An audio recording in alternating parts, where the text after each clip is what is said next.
Hi, welcome to the BariNation podcast, where we support the bariatric community with humor, humility, and honesty. I'm April.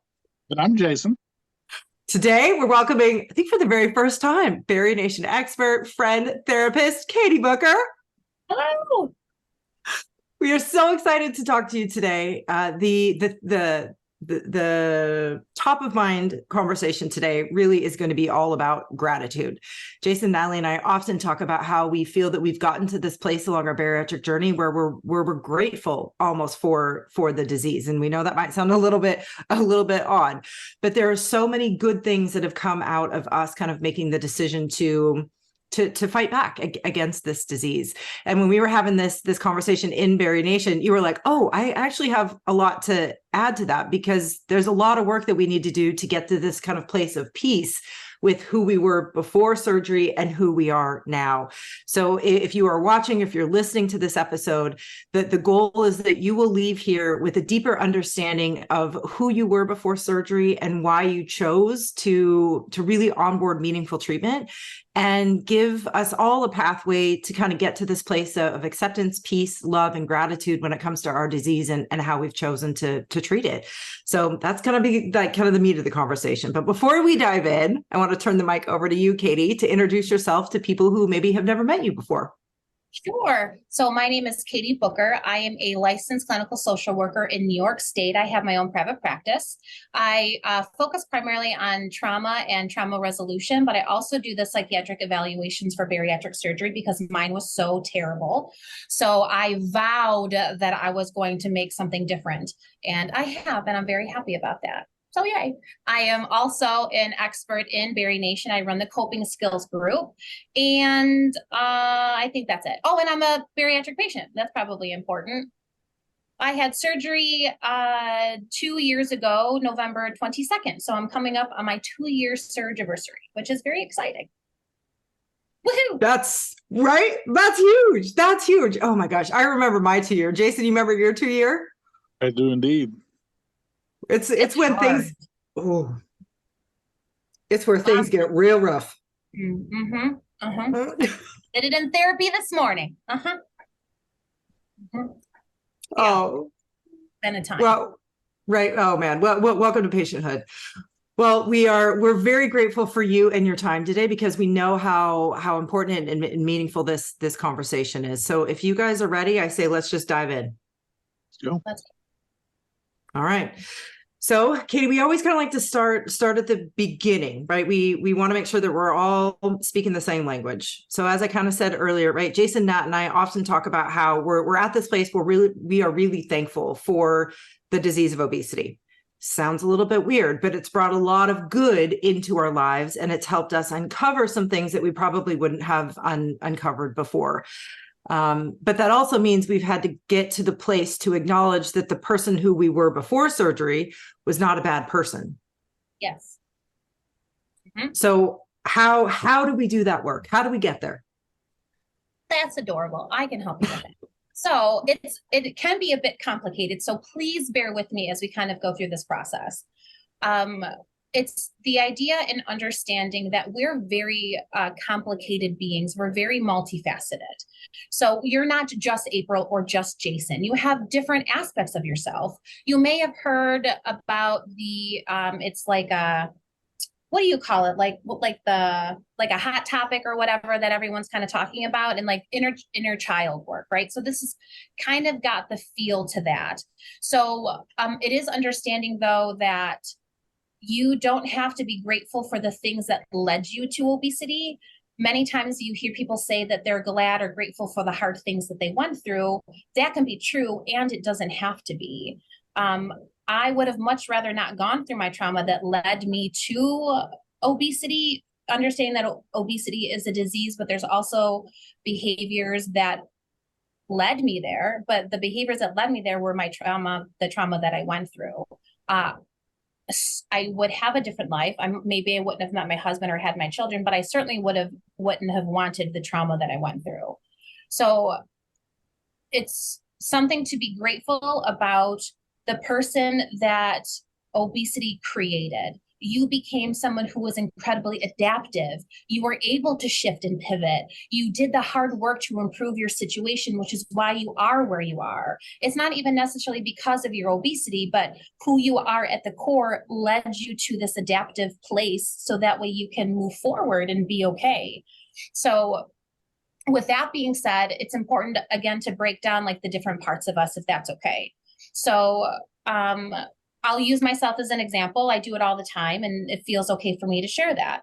I have, and it's important to also focus that it's not about like being multiple personalities. Like, who's that famous woman? It's not Shepherd. Do you know what the name Sybil. was? Sybil. That's Sybil. the word I was looking for. Sybil. Like, that is a legit diagnosis, but that's not what I'm talking about. But I'm talking about the fact that I have a part of me that's a therapist, a part of me that's a mom, a part of me that's a wife, a part of me that gets angry, the part of me that's sad, the part that's oppositional, which is my favorite part of self, mind you. The part of me that binge eats, the part of me that is obese. And that is just 9 of the not hundreds, but 9 of the parts of myself that I have to grapple with on a regular basis. And sometimes those parts come forward and are more present, and sometimes they're kind of in the background. And when you look at obesity, it's important to see that that's still a part that's inside you. So maybe you're not obese anymore, but there's that part that kind of lives inside that has always been and will continue to be.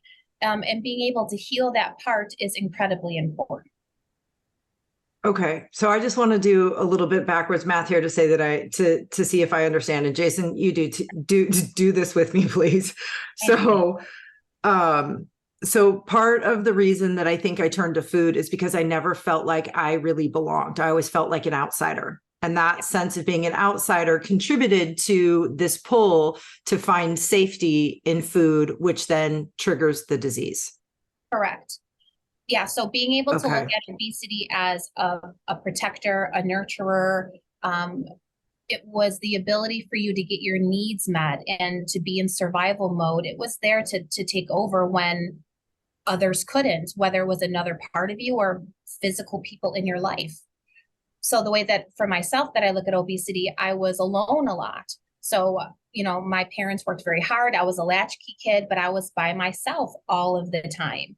So that lonely part of me still lives inside and still needs to be literally fed. And so I used food to be all of the things that Laura Grable was talked about. It's my companion and all of those pieces, right? And so that part still lives inside that needs to get fed. And if I don't directly connect with them, then my behaviors of obesity are never going to be resolved.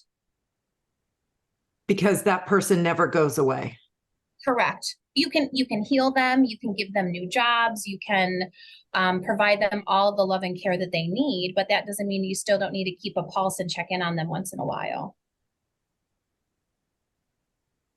Okay. Now this is starting to click in my brain, because there are still times where I feel like I don't belong. I'm the odd man out. I don't fit in. Yes. And instead of feeding, for lack of a better word, instead of massaging that part of me with food, I now am trying to care for it in different ways. Yes. So if I can provide a little bit more detail into that. So this is based off of a model that's called IFS. That stands for Internal Family Model. I have my book here so I don't get it wrong. Dr. Richard Schwartz, he's the one who, I created the model. And it's understanding, again, that we're very multifaceted and we're very complex. But when we look at different parts of us, there's three types.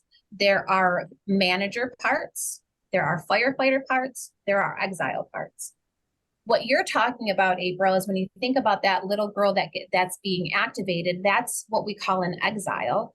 Those are often the youngest parts of us. They're the parts that hold on to the bad stuff.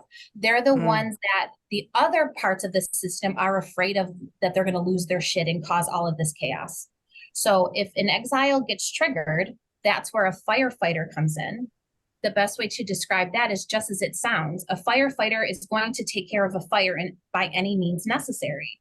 So if your exile is triggered and starts to lose their shit, the firefighter is going to come in like a pacifier. What do you need? You need some food? You need some alcohol? Here, take it. That's kind of how addiction and those kinds of things are developed. Right, because they're like putting out the fire, right? That firefighter knows you've got some panic going on in here, and it's going to do 4 alarm fires, sending everything we possibly can to keep you. Yes. Okay. Yes, because that part is reactive. That's a reactive part. Yeah. Okay. So Jason, when you think about this, can you identify, right, kind of that part of you that's still fighting with it? Yeah, 100%.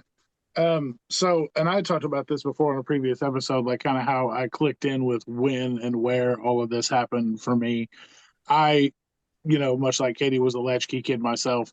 And that was only after my mom had spent the first, 9 years of my life being a stay-at-home mom and always being there for everything we needed.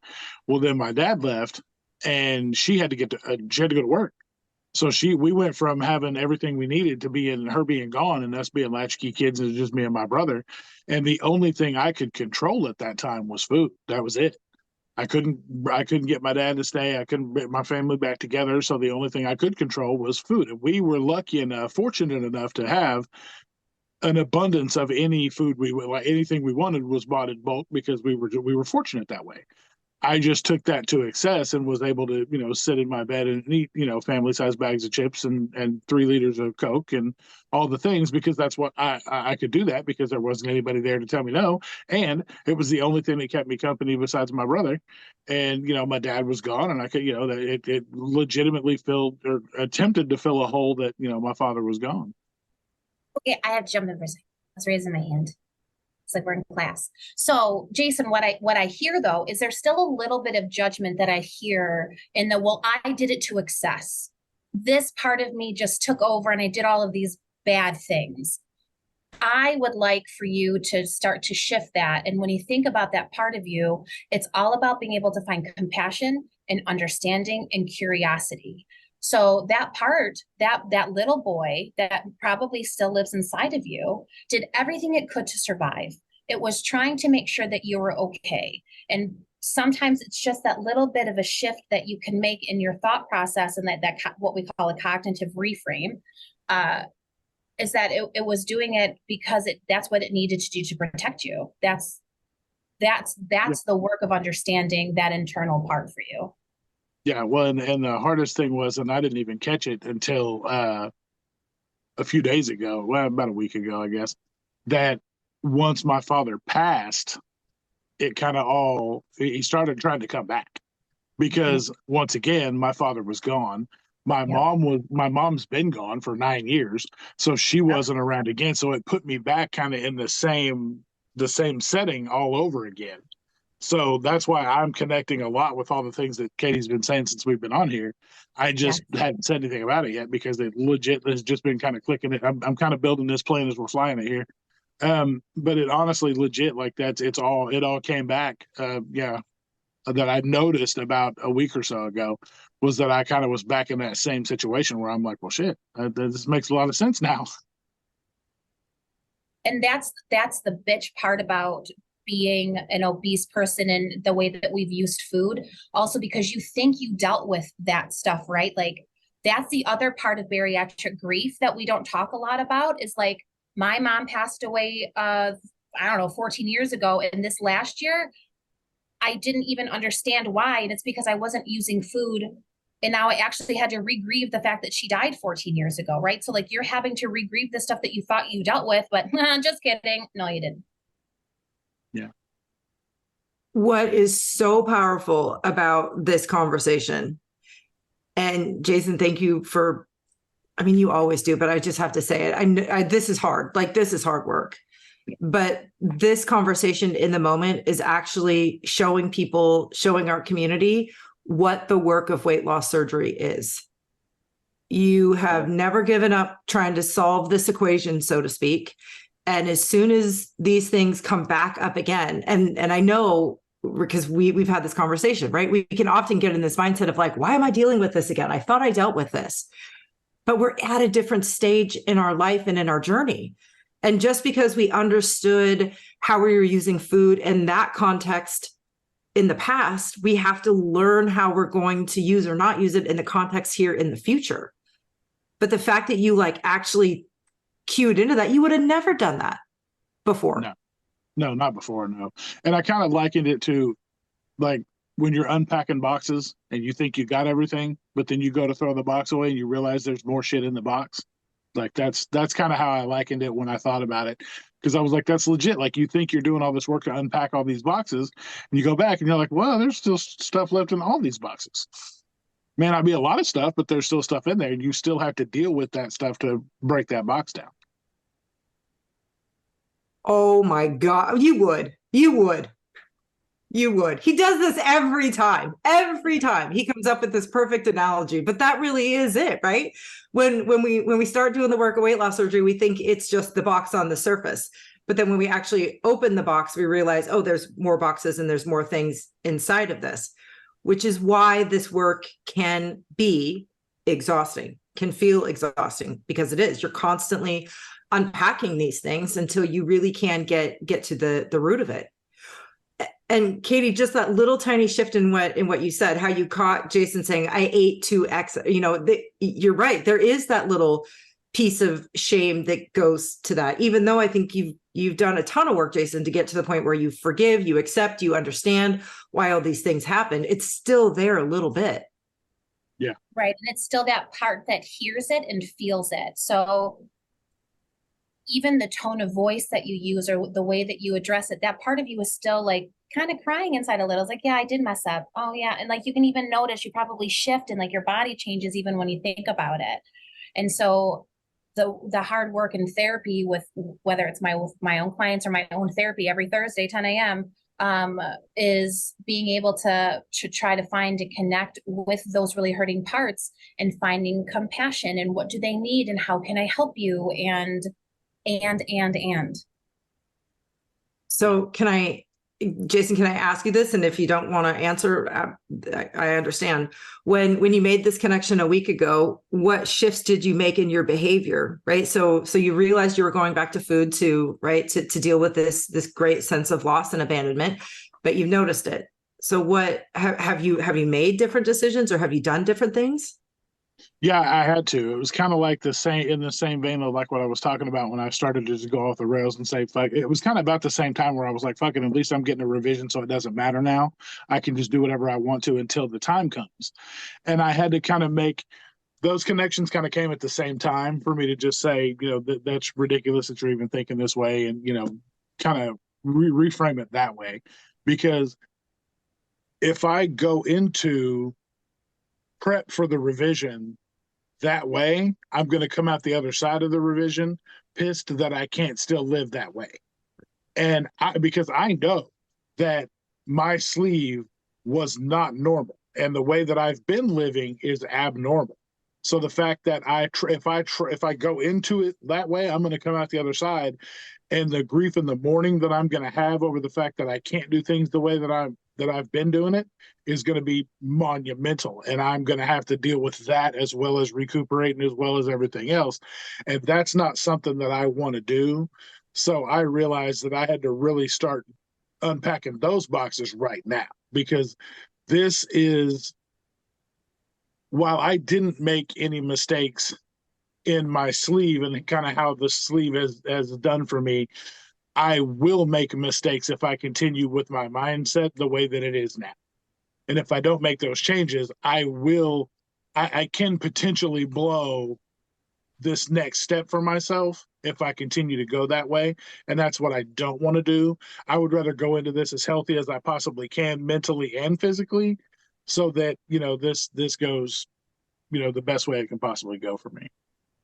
That's the whole part that we're talking about. So there's a part of you that just wants to blow it out of the water and do whatever the hell you want. There's a part of you that knows that you're not supposed to and that you have to do it the right way. There's another part over here. Like, that's exactly what we're talking about. And I would ask you to maybe take it to the next level, maybe not on Zoom in front of, the entire universe, but when you're noticing even that rebellious part of you that just fuck it, I'm gonna do whatever the hell I want. How that to me, I hear a teenager, right? How old do you feel when you are accessed and when that part is so like upfront and present? And again, you don't have to answer that right now, but Oh no, I'm an open book. I'll answer all that shit. okay. How old do you feel, I'm Jason?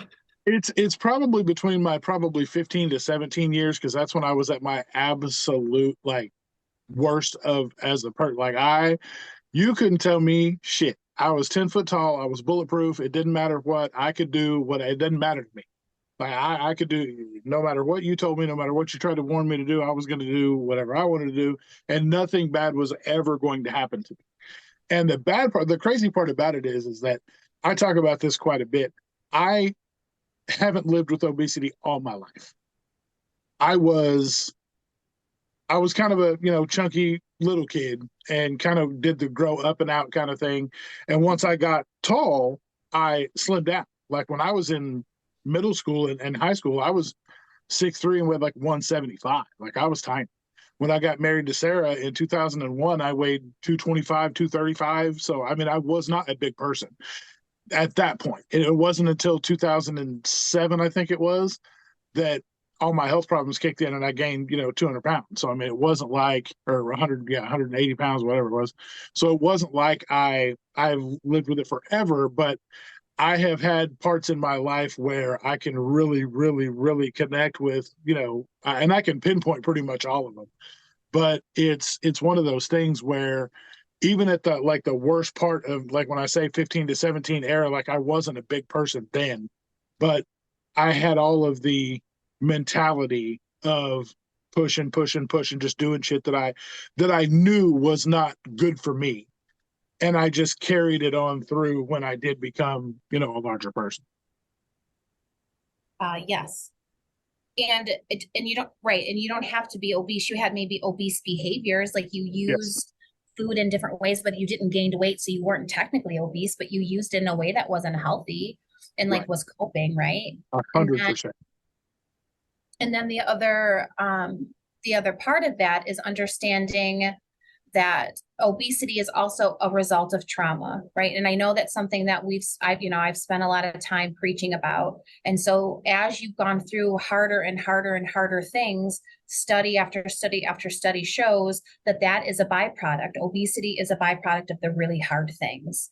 So it makes sense that as you grew older, that's kind of the trajectory that you went, because hard things are hard and everybody goes through trauma, and some trauma is really big and ugly and scary, like the typical things that you would hear about.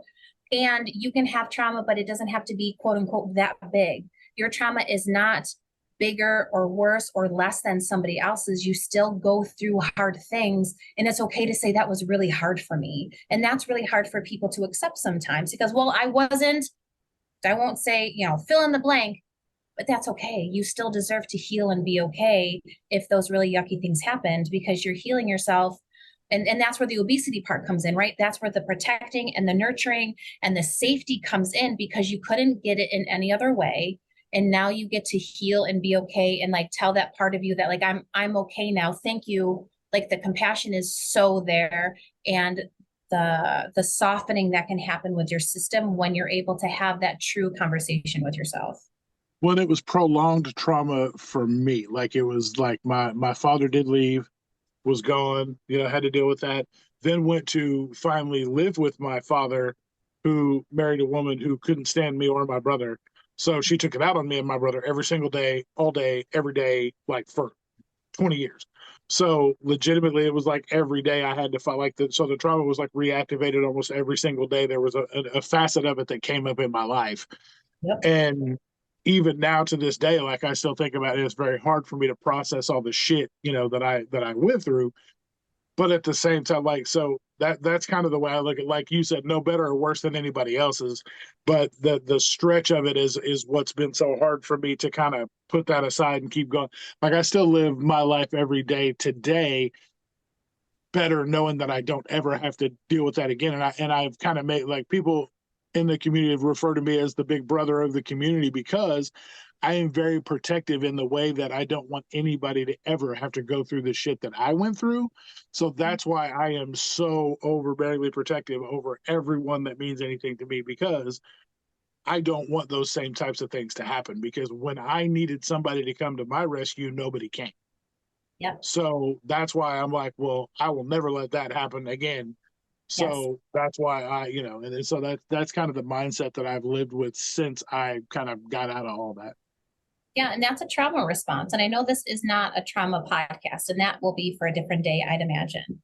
But that's a trauma response that you're experiencing. That's a part of you. That's a manager or a protector part that comes out that says, we got to take care of everybody because nobody took care of us. So it'll at least make us feel good, even though there's still that inside part that's really hurting. So I encourage you to maybe open up that box or that road at some point to really go inward. And it's hard work, but it really can be such a payoff if you're willing to open it up and really see who's inside. Yeah. I before I saw my bariatric therapist, I saw an addiction therapist for 3 years for food. And the work that I did with him was so surprising for me, because what he taught me, what he helped me learn, was how to get to the point where I could accept and have compassion for the person that made the decisions that drove me to eat to excess. And he also allowed me to get to a point where I don't forgive the harm that people have caused, have inflicted on me, but he at least got me to the place that I could understand why, or understand from their perspective the anger and the hurt that they were experiencing. And when he gave me permission to understand, you don't have to forgive, but I just want you to be able to, just for a short time, see maybe what they were seeing from their perspective when they were inflicting that harm on you. And then once I could see that, it really unlocked this compassionate gate, not necessarily for them, but it was really for me, because it was like, oh my God, despite all of this, I got through that, and I was able to survive, and I was able to thrive. So despite the disease being triggered, despite size, despite health, all the things that went with my obesity, I was able to really create a beautiful life for myself and Grady and my friends and family. But dang, what it took to get there. I mean, it was like you were dragging me through a forest of knives and axes. Like, absolutely under no circumstance am I doing this. But I'm so thankful to have really done that work. And I'm very thankful to look at pictures of my old self. And I know we talked about this before we hit record, but I can look at pictures of me from 10 years ago, and I no longer see shame. I don't hate myself. I don't revolt. I'm able to look at myself with some grace and some compassion, and just say, you know what, it doesn't matter, because I love you now. Even though I didn't love you then, I love you now. And I understand now why things happened the way that they did. It's this big release of emotion and of shame and of guilt and of all this stuff. I could just, I can just drop it. And it's such a freeing place. And that's why I am grateful for this disease, because it allowed me to get there, to get to where I am today. And there's several things that you said. Firstly, as far as like in a therapy session where you were talking about like that anger that you have, and then being able to find some clarity in a therapy session, I would ask the client, can that anger part of you step aside for just a second? So like you would like kind of sit internally, this is always my position. I'm trying to do that kind of work, like hand on my chest and put some pressure on it. But like, then you would ask yourself, like, wait a minute, can that part step aside? Like, hold on a second. Like, you can still be here. You can sit right next to me if you need to, but I need you to give me a little bit of space. And then that's where the hope is that you'll be able to find that compassion and understanding, right? So there are really bad, awful people in the world, but most of the time, what people grapple with the most is that, well, I can't talk badly about fill in the blank. We'll just say mom and dad, because it's often the parents, right? Because it's always our fault as parents because we mess up in whatever, which is fine. They did the best that they could, and it wasn't enough.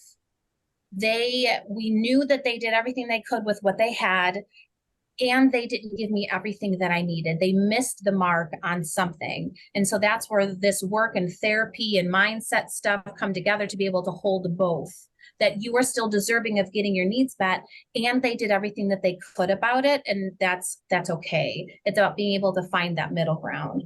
So that's one of the things that you'd mentioned that I wanted to just highlight super quickly.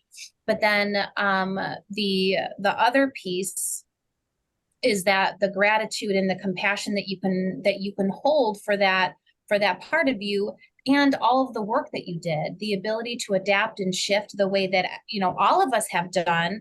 That's the gratitude that I'm hoping that everyone can walk away with. You don't have to be grateful for being obese and what brought you there, but you can absolutely be grateful for the person that you, like the phoenix out of the ashes, right? Like you're able to come through, and it's not because of that bad stuff that happened, but this is the kind of person that you've developed, and you did that. No, nobody else did that for you. Yeah. And I think the part that really was helpful for me, and I can't remember if you said this before or after we actually started hit recording, I'm never not going to be that person of 10 years ago. Yes. I'm always that person. And it's difficult sometimes, I think, in the bariatric community where people will tell us, or we might feel like, oh, I'm a completely different person. I've never felt that I was a completely different person. I feel that I have more ability to authentically and publicly maybe be the person who I've always been, but I am still that person. And because I guess have very tightly connected my past and my present, there is no, I'm not missing that link. And that's important, because if I am not that person, I don't know who I am now. So I really appreciate just that calling out of like, we are still always going to be that person. That person is never going away. We have to learn to acknowledge and embrace who we were, because if we don't, we're not going to be able to embrace the person that we are now. Well, and we talked about it when we started first kind of kicking this thought process around, and even the talking about being thankful for our obesity. I really kind of started digging into it for myself and realized that I had to also become very grateful for mine, because as I mentioned, I wasn't always, I haven't lived with it all my life, but I did realize that once I was living in that, in my before body, I took for granted mobility and, my health, all the things, everything, there was so much I took for granted. Metabolic wellness was just not a thing. Like I didn't have to worry about any of that shit. And now all of a sudden here I'm faced with barely being able to walk, barely being able to move. Like there was times when I was like in the 15 to 17 years I was talking about, I played basketball for 12 hours a day. Me and my best friend would just play all day. That's all we did was play basketball for hours and hours and hours and hours. And then as I started getting older and things started, we quit doing that. I just kind of quit moving, period. And I wasn't even thinking about the fact that I could do those things or couldn't do those things or didn't do, some of the stuff. And then once I get to the point where I can't walk 10 feet without being out of breath and need to take a break, being on the other side of that now I connect my grateful side of that for reminding me how precious the gift of movement is, the ability to move is, the ability to go to the doctor and not need, not have these comorbidities, not have all these problems. Like I didn't think about any of that, but knowing now as I'm older and I have, grandkids and things I want to see grow and, get older. And I'm like, there was a extreme possibility that wasn't going to happen. And that's where my gratefulness ties into all that, because I wouldn't have had, I don't think I would have connected any of those dots before. I mean, it's why you continue to pursue ways to treat your disease. You're going in for a revision here in just a few weeks, and you're doing so because you started to lose some of the mobility that you gained, and you realized the disease was very present again in your life, and it was time to onboard more treatment. If you didn't love yourself, and if you weren't really tapping into who you are, that would have been I think a more difficult decision for you. You could have just said like, oh, I've failed, I've done this, right? You could have just me. But the work that you've been doing is really helping you understand this is a lifelong and chronic disease. You've done nothing wrong. You need more treatment, and you're going to continue to pursue that treatment in any way you can. And there was a hot minute, Jason, that you were doing that though, right? Like even because the podcasts are like my safety blankets and I listen to them all the time. And so there was, I yell at you all the time in my car, guys. I'm not kidding. So like, that's something that you've done though. Like you have publicly, and that's why I bring up, because it's something that you publicly shared. There have been parts of you that said, I'm so awful and I'm terrible, and I guess this is my only choice because I'm a this. Those are all different parts of you that are fighting for control over explaining the situation away. Oh yeah, no, I definitely told myself that I didn't deserve revision, that I didn't deserve another way out, that I had the opportunity, and that I was just going to live the way I am now because I don't hurt as bad. I'm not as sick as I was. I can still move and not really, be as out of breath. I can still do a lot of things that I couldn't do before. So just be happy with what you got, because then I started feeling like I was greedy and I wanted more and it wasn't enough. Oh, I didn't lose enough weight. Well, guess what? 120 pounds is still 120 pounds. Be thankful for that. You can walk, I did a 5K and didn't die. Like, guess what? That's movement. And I really was struggling with myself saying that I didn't deserve to have anything more than what I've already had, and that there's people out there that can't have revision, so why should I get to have one? This has been a hamster wheel for me that will be grateful to get off of, because I'm physically just tired of going back and forth with myself over what I deserve. So it's hard shit, buddy. And bravo though, honestly, like the fact that you are so open about it and you're willing to share. I'm really grateful because I take so much away from all of the conversations you all have. Yeah, I feel like because April, I talked to April and them about it too. Like I struggled with even talking about it, but the second that I opened up and talked about it, the flood of messages I got, and am still getting to this. I got one today. The flood of messages I'm getting of people telling me how thankful they are that I said something about it, because that made them rethink their position and their decision and their worth and their ability and all these things. I can't not talk about it now. Like I have to be that's why I say I'm an open book and I'll talk about anything, because the amount of people that I've had reach out to me, it just proves that I need to talk more about it. Yeah. Just like in school, there's no stupid question, right? Like there's nothing that nobody can't resonate with. Right. No. Well, and we say this all the time. This is probably a broken record, but the power of these conversations is the self-realization that we have when we just speak what we're holding in here out publicly. I know, Jason, you were terrified to really tell Nat and I what was going on with you. And we were relentless with you in like a kind way. We were like, something is wrong, something is wrong, something is wrong. And he would tell us something, and Nat and I's bullshit meters would be like, no, that's not it.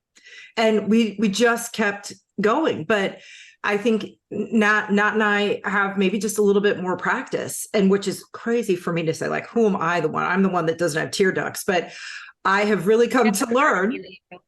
I know, I'm right.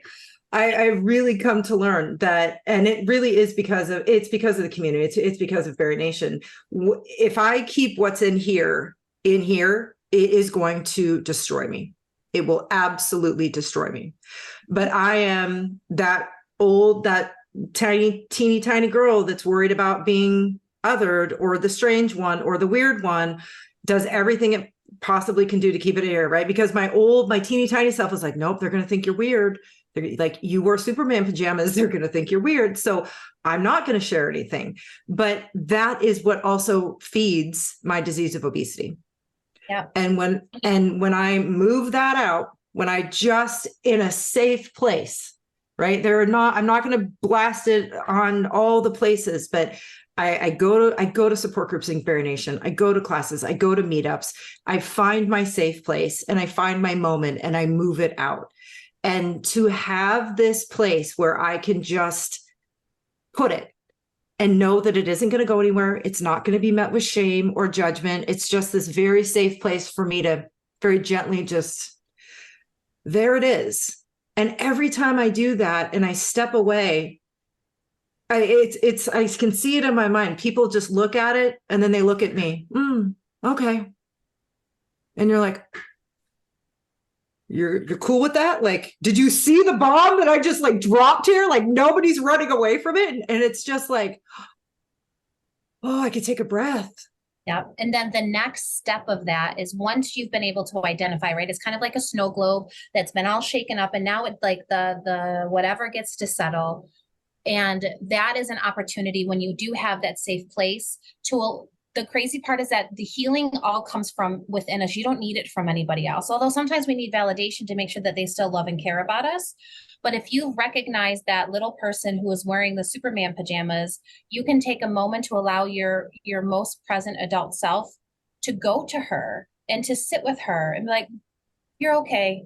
We're going to be okay. I know it feels strange and weird is amazing, or whatever words fit best when you try to sit and meet with her, because you may put her out on the shelf for a hot minute, but she's screaming for you to pay attention to her.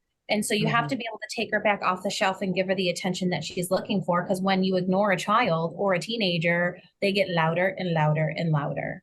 So that's the therapy part, right? Like you have to be able to, not only can you acknowledge that part, but you have to heal it. You have to let them know that they're seen and heard and loved and that you have always been with them. And sorry, I'm on therapist mode.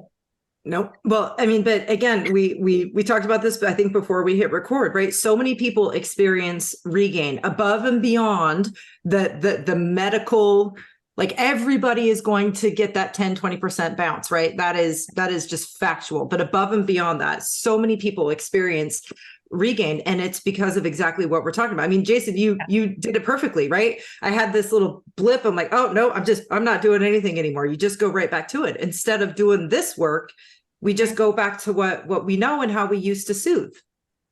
Yes. Yeah. And there's one thing that I wanted to go back to. Jason, you go. I'm sorry.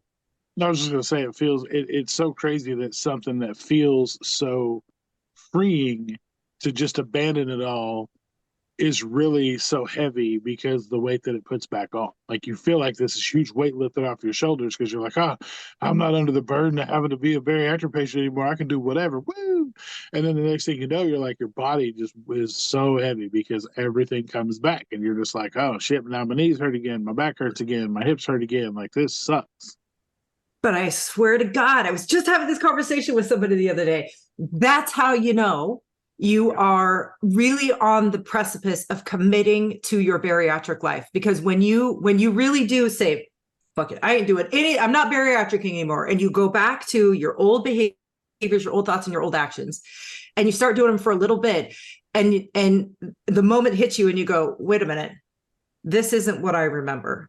This is not as soothing. This doesn't feel good. Something feels off. It is when that moment in my journey hit me, I felt like I had been transported to like the Dune planet. It was like, I don't know where I am. Nothing. I don't know it. Where am I? Because what I used to know is not true anymore. I don't know what's lying ahead of me. You just feel so utterly alone and lost. And it's that moment where as patients, it really is this commitment moment. It's like, okay, I can either go back to this life because I know this life. It's not going to be as fulfilling because I'm doing it now and it's just not doing it. Or you make the commitment to your bariatric life and to treating the disease for your rest of your life and doing the work, even though you don't know exactly what's ahead of you. That is not as scary as going back to that. That was my decision point moment. And I hear and see and talk to so many people who have this exact same epiphany. And I think you had it too, Jason, when you made the decision to do revision, right? It's a rite of passage for patients. Everybody gets there. Well, and it's eye rolling. I don't want to do it. Like it's so hard. Like, do you ever get out of commitment stage? Because I feel like I'm going to be in it until I'm dead.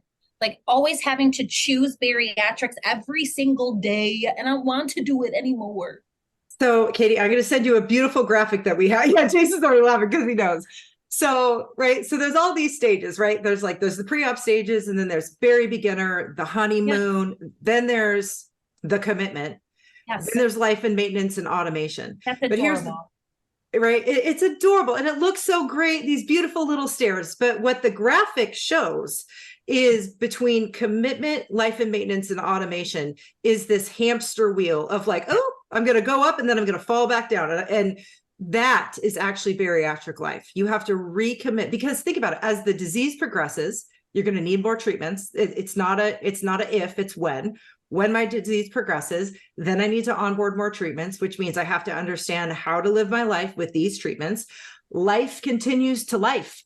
We got a lot of bad stuff ahead. We got a lot of good stuff ahead, right? Like, so every time we reach this new level, we're going to kind of fall back down. And now we're recommitting to figuring this out. Now, granted, we have the honor of knowing plenty of OG veteran bariatric patients, right? 10, 15, 20 years. And they all say that is how this works. But every time they notice they're back where we're back in the commitment, they're like, oh, okay, nope, I've been here before. You can gather yourself more quickly. You can identify your pathways and you move forward. It's just a little bit more efficient. Right. Yeah. And I think, was it Natalie who said, like, choose your hard? I forget who it was, but like both lives were hard. And which choice are you going to make? And the one thing that I do a lot of the time is being an EMDR therapist and doing that kind of work. I will often ask clients to visualize what is the worst case scenario. So if you did not continue with bariatrics and you just went ham on figuratively and metaphorically, what would that look like? And I have that image in my head of my worst case scenario is that my husband has to clean my body because I can't do it myself. And if I remember that, I use that all the time because I don't want the firemen to have to knock my wall down to get me out of my house. That is my worst case scenario. And I always revert back to that in my head. Yeah. I liken the commitment and all those stages, the upper stages, to like, you see those people in the video where the treadmill is too close to the wall and they fall and they can't get it. They can't shoot off the end of the treadmill and they can't stand back up again. So they just roll. Like, that's kind of what those three. So as you're trying to get back up and it just kind of knocks you down, you just kind of roll again. Like that's pretty much what that is. Absolutely. Right. And there was just one other thing that I wanted to return to because I feel really passionate about it. We talked about it briefly too before we clicked on, but when we were at retreat and everyone was doing their fashion show and they had on the screen, they had before pictures. Some of the participants in all of their beautifulness would stop and look at themselves and you could see the disgust that was there. Like, oh, like, who is that? And my heart just ached. Like I really could have like shed tears as I sat there because that's the idea of being grateful and compassionate for that person. So we talked about like, and I argue with Natalie in my head sometimes because she has that, if the old person, if you don't show up, the old person will, that old version of you is still there. And the shame and guilt that person feels every time that you roll your eyes at a picture. That I recently posted on social media a video because I got triggered by a social media person where they were doing their before and afters. And it just felt so negative. They were talking about their self that started at a specific weight, which was at the weight that I'm at now. And so if that person's so bad, then what am I? And it was very impactful for me. So I've always tried to caution, like when you do side by sides and face to faces in those transformation Tuesdays, be kind. Not only do you need to be kind to yourself, because that's still a part of you, like that obese person still lives inside. And we're all watching, and you're talking to, and I know that it's a me problem. Like I know that that is a trigger for me and my trauma responses. And be kind to me, because I'm 240 pounds. I've gained 10 pounds since I had a hysterectomy, and it's been really hard. And so that's always something that I really hope that people take away, that you can be kind to that person that you were, because they're still there. We very much appreciate you saying that. And this is the mindset shift that we're hoping we can all focus on this season, and really for the rest of our lives. How can we look at our old self with kinder eyes, right? Or a gentler heart, or a sense of compassion, or even just understanding? Because just like what you said, talking down to the person that we were is still talking down to ourselves. Yes. We are that person still. And really, I think that, right, that is what this conversation is kind of all about, is we are the same person. I'm still the 326-pound April. I'm the 180-pound April. I'm every April in between that's ever been. And I'm 2-year-old April. Yep. So being more aware of how I'm talking to myself at all of those stages in every moment is important. And it is hard work to catch it, check it, change it, as Laura would say. Yeah. But that is the work of weight loss surgery. And that is how we get to a point where we can be grateful for where we are today, acknowledge the things that we went through to get here, and to treat our entire life experience with a little bit more compassion. 100%. Oh my gosh. All right. As always, this conversation leaves us mind blown with a lot to think about in the best possible way. Mm-hmm. Katie, is there one thing that you really want to make sure our listeners, our watchers, our friends, our followers are leaving this conversation with today?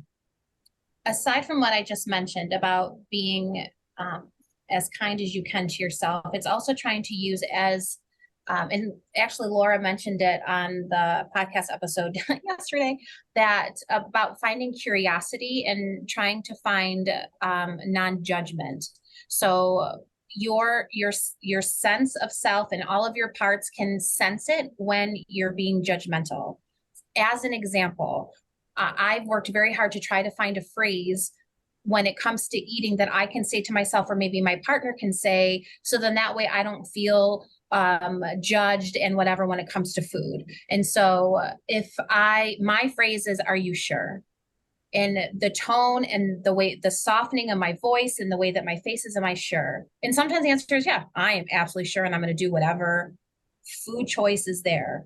But, if you like, are you sure you're going to eat that? And like, if like, even to shift the tone of voice, the judgment is there. And then that oppositional side of me says, fuck you. Absolutely. I'm going to do that. So trying to find the compassion and curiosity and like, why, what is going on? Hold on a second. That is the best thing that I could hope that people would take away from this. I hope that makes sense. It absolutely does. It absolutely does. Katie, thank you for joining us. This has been awesome. Just amazing. Oh, I have one more thing. Is that okay? Oh, yeah. Okay. No, so I wanted to, because we're focusing on gratitude, I wrote a thing. So if I look away, it's because I wrote it out.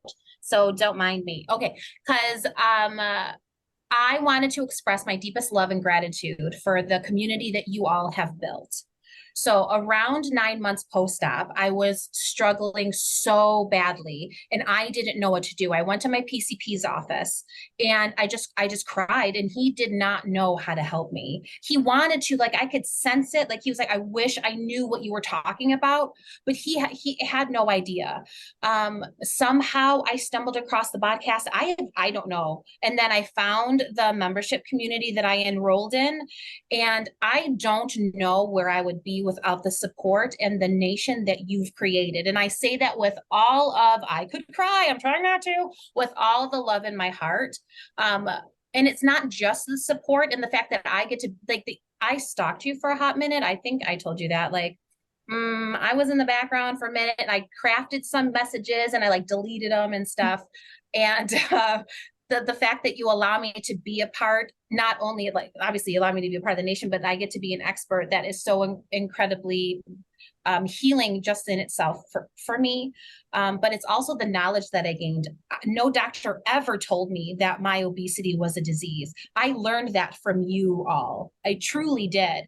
And without that gift, I don't know. I truly don't know where I would be. And I know I mentioned already, like, the podcast is the safety blanket that I snuggle with every Wednesday. I was very upset because my Google podcast, and I was like, where is it? It's Wednesday. And so then I had to go to YouTube, and I was driving and I had to pull over, and it was a hot mess. And then sometimes I re-listen to stuff all the time. And that's when I yell at you a lot, to be super honest.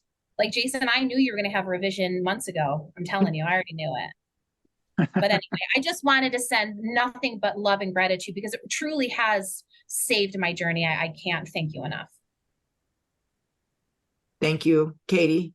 We created what we needed, and turns out a lot of us need it too.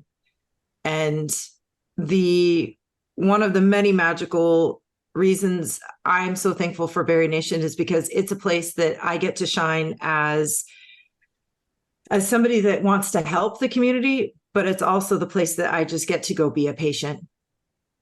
Yep. And get the support that I need. Yep. Every week. And you just find the right space, and I'm in the absolute right space for me. And if I didn't have it, I don't even know where I would be. So thank you, truly. Well, and there's, so many people may feel like it sounds like a broken record. It's something that we just say, but when I say that, you guys have helped us just as much as we've ever helped you guys, that's 1,000% true. And it happens every day in the nation when we're in there doing all the supports, the groups, the meetings, the hangouts, the everything, like all of that. It's so therapeutic in so many ways. Like April said, we get to be patients. Like, we get past the, oh my God, you're April, you're Jason, you're Natalie, you're here, you're in the flight, like, you're in the class with us. And nobody, like, they don't do that. We just get to be us. Yeah. Like, we get to log into a Zoom and just be Jason. No BariNation, no the Smithsonian, no, it's just I'm just Jason in class with everybody else. Yeah. Well, it really is the place where we all get to shine. Katie, your expertise in BariNation is unmatched. Your coping skills classes are always so highly attended. People speak so highly of them, right? It really is the place where we can connect, learn, and grow from one another and the experts. And we say it all the time, but when we really band together as a nation, really great things happen. And we are on a mission to connect people just like you, if you're listening or you're watching, with the help, the support, the tools, the resources, and most importantly, the community that you need to find personal wellness. It's not what I think you need, Jason. It's not even what Katie thinks you need. It's what you know in your heart you need as a patient. And you have the safe place to take it all in and to really be the expert in your own patient experience. It's pretty magical, but it's because of people like you, Katie, that believe in it, that it's doing its thing. So thank you. Welcome. I will sing it from the rooftops. Always. Let's do it. Let's go. We need a tour. You know what? I'll post something later. Katie, my friend, where can people find and follow you? That I just have a personal Instagram page that is the @Katie_B.RNY. It is a public page, and I just post all of my bariatric bullshit. So if you want to join, please feel free. It's rad. And you can become a member of the BariNation support community and take Yeah. Katie's classes and support call. groups. Yeah, coping skills this Friday at 1 p.m. Eastern Standard Time. Bariatric boundaries for the holidays. What? Perfect timing. Perfect timing. Yep. Oh my goodness. Thank you again, Katie. We very much appreciate your time and expertise. My pleasure. Thanks, everybody. Jason, my friend, you want to take us out? Yes, ma'am. Yes, Katie, it was a pleasure spending time with you today. We always look forward to getting this to hang out with you. To the community at large, just like I just said, we thank you guys enough, because without you guys, we couldn't do what we do, and helping you guys helps us tremendously every single time. Thanks for the likes, the shares, the subscribes, and just remember, you guys can rate us on your favorite podcast players as well as the YouTube channel, and you can leave us voice messages on what is now the Spotify app that we can add into future episodes of the podcast, because it's just another way that we get to highlight this amazing community, and we always love to do that. And just remember, at the end of the day, you've got this, we've got you, and we'll see you next time. Bye, friends. Bye, everybody.